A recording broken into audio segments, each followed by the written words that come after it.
ఎన్నికల జరుగుతున్న నేపథ్యంలో జిల్లాలో తెలుగుదేశం పార్టీ నాయకులు స్థానిక పోలీసుల తాలూకా ఒత్తాసుతో వారు చేసిన అరాచకాన్ని తదుపరి ఎన్నికలైన తర్వాత జిల్లాలో జరుగుతున్న పరిణామాల్లో ఒక ఏకపక్షంగా వైఎస్ఆర్సీపీ మా పార్టీ నాయకుల మీద మా పార్టీ కార్యకర్తల మీద అక్రమంగా కేసులు బనాయించి వారిని అరెస్టులు చేయడం అనేది అప్రజాస్వామ్యం అని చెప్పని మరి జిల్లా అధికారుల దృష్టికి తీసుకురావడం జరిగింది. దాంతోపాటు వాళ్ళు డిమాండ్ చేస్తాం, ఇంతకుముందు అధికారంలో ఉన్నప్పుడు జరిగినాయి, లా అండ్ ఆర్డర్ని చేతిలో తీసుకున్నారు.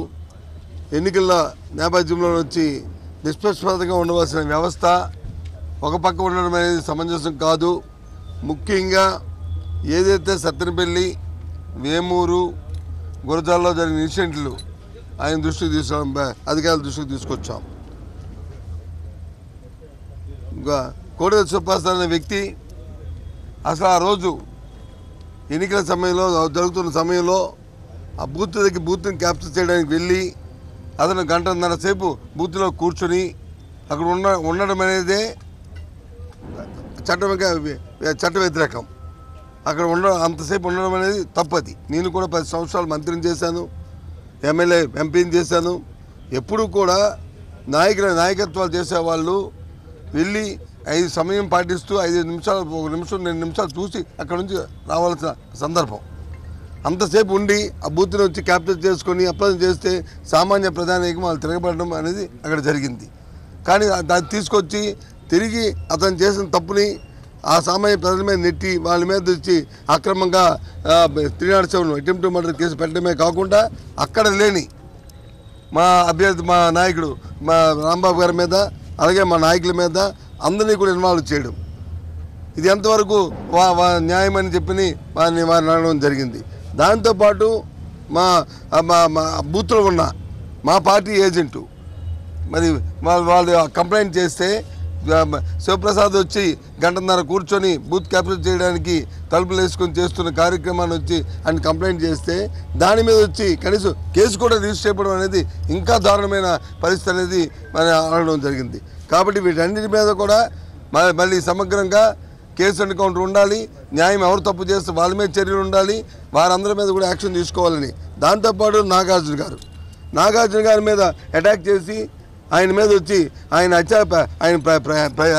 అటాక్ చేసి హత్యా ప్రయత్నం చేసి ఆయన మీద చేయడానికి ప్రయత్నం చేసి ఆయన కారు మీద ఎక్కి ఆయన కారు మీద రాళ్లతో కొట్టి చేస్తున్న వీడియోస్ ఉన్నప్పటికీ కూడా ఇవాటి కూడా ఏ ఒక్కరిని కూడా వాళ్ళు కూడా అరెస్ట్ చేయడం అనేది చాలా దురదృష్టకరం. ఇది ఇంకా తెలుగుదేశం ప్రభుత్వం అధికారం ఉంది, చంద్రబాబు నాయుడు అధికారం ఉన్నట్టు మీరు ప్రవర్తన చేస్తున్నారు. ఇందాల 5 సంవత్సరాలు అప్రజాస్వామ్యం జరిగింది, చట్టాన్ని చేతిలో తీసుకున్నారు, లా అండ్ ఆర్డర్ లేకుండా చేశారు ఈ రాష్ట్రంలో. ఇంకా ఇది కంటిన్యూ చేయడం ఇది కరెక్ట్ కాదు. దీని మీద వెంటనే చర్య తీసుకోవాలని చెప్పి డిమాండ్ చేయడం జరిగింది. ఇంకా 3 గురజాలలో కూడా మా అభ్యర్థి మహేష్ మీద దాడి జరిగింది. దాని వచ్చి అంటున్నారు వాళ్ళ మీద కత్తులు లేవు, కర్రలు లేవు, ఇవి లేవు అని అంటున్నారు. మరి ఏ కత్తులు కర్రలు మరి అక్కడ మా శివప్రసాద్ మీద ఉన్నాయని మేము అడగడం జరిగింది. కాబట్టి ఇలాంటి తారతమ్యాలు లేకుండా చేయాలని చెప్పేసి మనం డిమాండ్ చేశాము. వెంటనే సరే మరి జిల్లాలో ఇక నుంచి శాంతి భద్రత పరిరక్షణ బాధ్యత మీది. మీరు చేస్తారా, మమ్మల్ని చేయమంటారా? ఎందుకంటే చట్టం చేతులు తీసుకోవడానికి ఎవరికి హక్కు లేదు. ఏ పార్టీ అయినా, ఏ రాజకీయ పార్టీ అయినా, ఏ నాయకుడైనా సరే చట్టాన్ని లోపలే ఉండాలి. కానీ ఈ దౌర్జన్యాలు పెరిగిపోతున్నాయి. దీనికి అడ్డుకట్ట ఇవ్వాల్సిన అవసరం ఉంది. పోలీసు వెంటనే రియాక్ట్ అవ్వాలి, మీ న్యాయం చేయాలి, మీ డ్యూటీని మీరు సక్రమంగా చేయాలనేది మా తాలూకా డిమాండ్గా వాళ్ళకి చెప్పడం జరిగింది. దాని మీద తగు చర్యలు తీసుకోవాలని డిమాండ్ చేస్తున్నాం. 4 నరసరావుపేటలో వచ్చి ఎమ్మెల్యే గారి మీద వచ్చి 307 పెట్టారని చెప్పి అంటున్నారని చెప్పాము. అని అది కూడా ఆ విషయాన్ని కూడా తీసుకొచ్చాం. లేదండి ఎస్పీ గారు వచ్చి లేదండి అలాంటిది ఏం జరగలేదని చెప్పారు. ఓకే, దాని వరకు ఆ విషయం జరిగింది.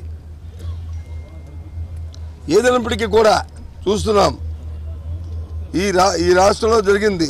శివప్రసాద్ అనే వ్యక్తి ఎవరైతే ఉన్నారో ఈ రాష్ట్రంలో స్పీకర్ అని చెప్పుకోవడానికి ఆ పదవి ఔన్నత్యానికి చాలా సిగ్గుచేటు, చాలా దురదృష్టకరం.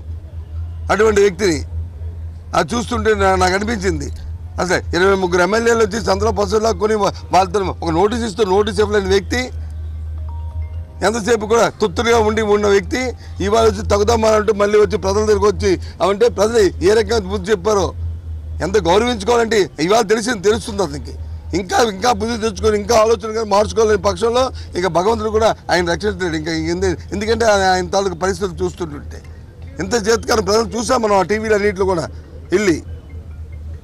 ఎందుకో ఇంత ఇన్ని సంవత్సరాలు రాజకీయ జీవితంలో ఉండి వెళ్ళి బూత్ని క్యాప్చర్ చేసుకోవాలనుకుని దేనికోసం, ఎందుకంత ఆతృత ఏంటో దానివల్ల వదిలించడానికి చేసిందంత 5 సంవత్సరాలు బస్సు పెట్టించి శాసనసభ ఔన్నత్యాన్ని తీసి అసలు స్పీకర్ అని చెప్పుకోవడం మా స్పీకర్ అని చెప్పుకోవడానికి చరిత్రలో రాబోయే కాలం చెప్పుకోవడం సిగ్గుపడేటట్లు రాష్ట్ర ప్రజలందరూ కూడా అంత పరిస్థితులు చేసిన వ్యక్తి మళ్ళీ తగుదమ్మంటే ఇలాంటి కార్యక్రమాలు చేయడం చాలా దురదృష్టం. తీవ్రంగా పరిణామాలన్నింటినీ కూడా మేము తీవ్రంగా ఖండిస్తున్నాం.